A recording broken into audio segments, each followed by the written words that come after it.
SBA-ja dhe Izraeli pretendojnë se janë të kërcënuar nga programi bërthamor i Iranit, kështu që ata eliminuan udhëheqësin suprem të Iranit, duke nxitur një ndryshim regjimi për ta bërë Iranin më pak islamik. Por Irani kishte një qeveri laike demokratike në vitin 1953, të udhëhequr nga kryeministri Mossadegh. Por Mossadegh kishte një ide të rrezikshme.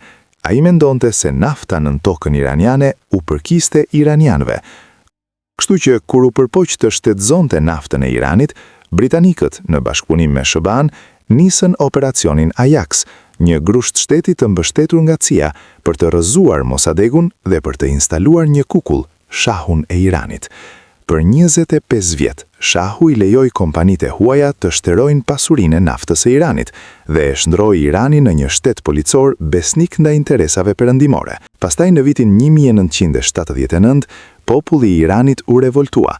Ata përmbysën Shahun dhe instaluan një qeveri islamike me Ayatollah Khomeinin si udhëheqës suprem. Dhe kështu problemi i Iranit që shqetëson SBA-n sot u krijua nga vetë SBA-ja 70 vjet më parë.